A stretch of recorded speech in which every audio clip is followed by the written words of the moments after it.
Alguns mistérios confundem o mundo há alguns anos, enquanto outros existem há séculos.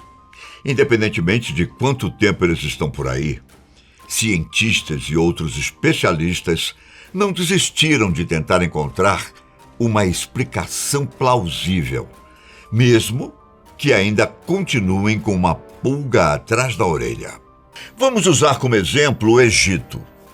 A gente conhece muita coisa sobre o Antigo Egito, sobre os faraós, as pirâmides e tudo mais.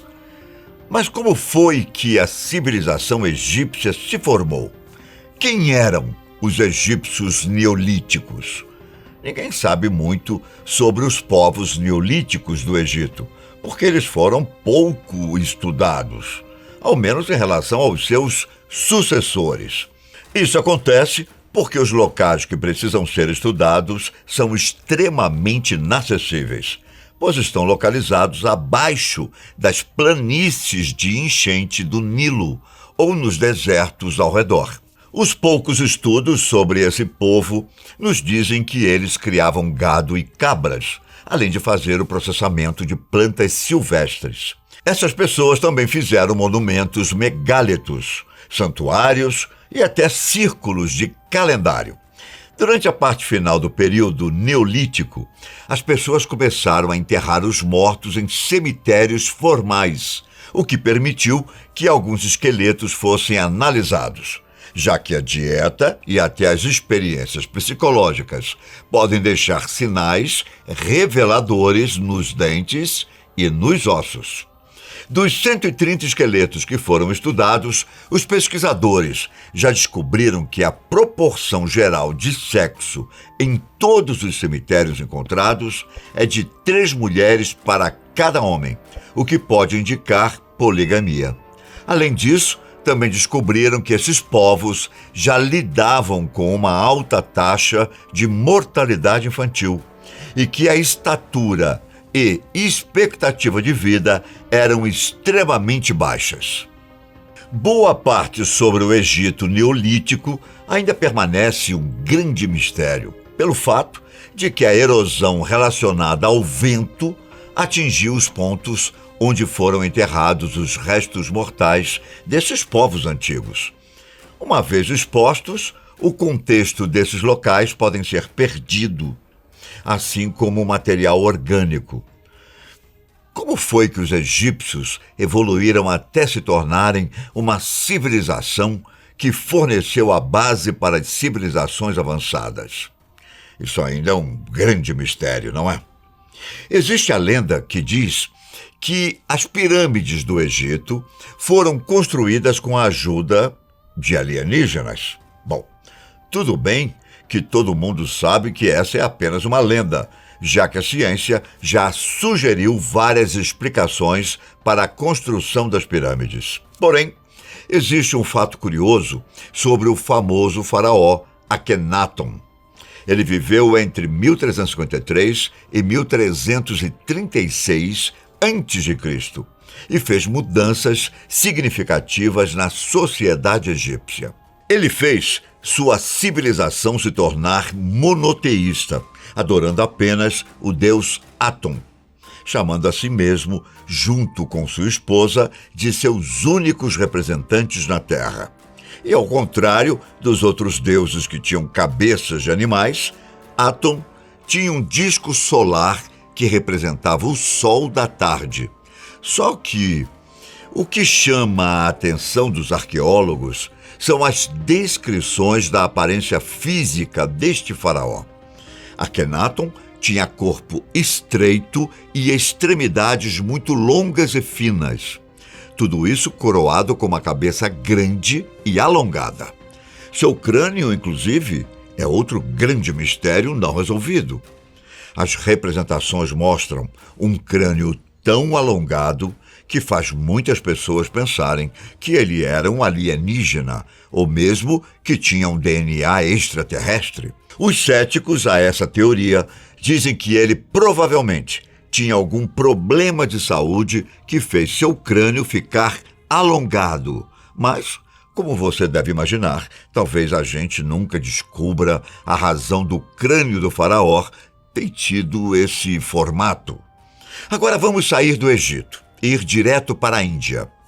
A Biblioteca Nacional, a principal entre as bibliotecas da Índia, é uma das 4 bibliotecas designadas com direito a receber uma cópia de todas as publicações publicadas em qualquer lugar do país. A biblioteca é um depositário permanente de todos os materiais de leitura e impressos produzidos na Índia, ou escritos por qualquer estrangeiro, onde quer que seja publicado e em qualquer idioma.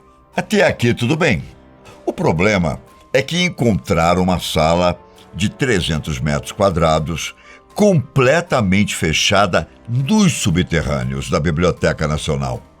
Arqueólogos que analisaram o caso descobriram que a sala tinha cerca de 250 anos e, curiosamente, não tinha nenhuma porta de entrada. Inicialmente, pensaram que a sala poderia ser um local para fazer tortura ou mesmo para esconder algum tesouro. Porém, especialistas disseram que não tinha nada demais na sala, apenas lama e entulhos. O que ninguém sabe é para que existia essa sala. Ela esconde alguma coisa? Qual era a sua função? Mais um mistério que permanece sem solução. Em 1889, um grupo de trabalhadores procurava água perto da cidade de Nampa, nos Estados Unidos. Para fazer um poço, os trabalhadores perfuraram cerca de 90 metros, no ponto em que a bomba a vapor começou a cuspir pedaços de argila. Entre esses pedaços, os trabalhadores descobriram uma estatueta de argila que parecia ter sido moldada na forma de uma mulher. O que ninguém sabia era se era uma estatueta real ou apenas uma coincidência. Se era uma estatueta real, quem a criou? Ou será que toda essa história é uma farsa? Chamada de estatueta de Nampa, a argila da estatueta tem pelo menos 2 milhões de anos, o que a coloca contra as linhas do tempo da história, já que os humanos nem existiam ainda e nenhum outro artefato humano de uma idade tão antiga foi encontrado em qualquer lugar do nosso planeta. Ao mesmo tempo, existe a possibilidade de essa estatueta ter ido parar no meio da argila de 2 milhões de anos, seja por uma fissura na rocha, atividade vulcânica, atividade de mineração, entre outras explicações. Alguns céticos argumentam que a mesma broca da bomba que a trouxe à superfície também possa ter empurrado para o fundo do poço. Mais uma vez, caro amigo, estamos diante de um mistério que dificilmente será solucionado. Afinal, essa estatueta é real? Qual a história por trás dela? Na primeira edição das Olimpíadas, as mulheres já eram proibidas de participarem. Na verdade, elas também eram proibidas de assistir, podendo chegar à pena de morte caso alguma mulher casada fosse vista acompanhando as disputas. O que ocorria era que as mulheres disputavam entre si uma competição antes dos Jogos Oficiais. Foi apenas nos Jogos de 1900, em Paris, que tivemos a histórica participação de mulheres competindo nas Olimpíadas. Elas não eram premiadas, apenas ganhavam certificados de participação. Bom, ao menos é essa a história que contam por aí, que de fato é verdade. Porém, pouca gente conhece a história de Siniska. Ela foi a primeira mulher que conseguiu ir às Olimpíadas. Na verdade, ela foi a primeira mulher a participar e vencer uma Olimpíada. Filha do rei Arquidamo II, ela participou da edição de 396 a.C., quando Esparta voltou a participar da competição depois de 24 anos de proibição. Na ocasião, ela venceu uma corrida de carruagem com 4 cavalos. O que ninguém sabe dizer é porque os homens a deixaram participar se haviam decidido que as mulheres não podiam. Bom, a vitória de Cinisca a fez ganhar 2 estátuas feitas pelo grande escultor Apeleias no templo sagrado de Olímpia. Até porque a corrida de 4 cavalos era considerada a mais importante dos antigos Jogos Olímpicos. E quem ganhava essa competição recebia as honras pelo resto da vida e era considerado um herói. Para completar, Cinisca não ganhou apenas uma vez, pois na edição do ano de 393 a.C., ela voltou a vencer os Jogos Olímpicos na mesma competição.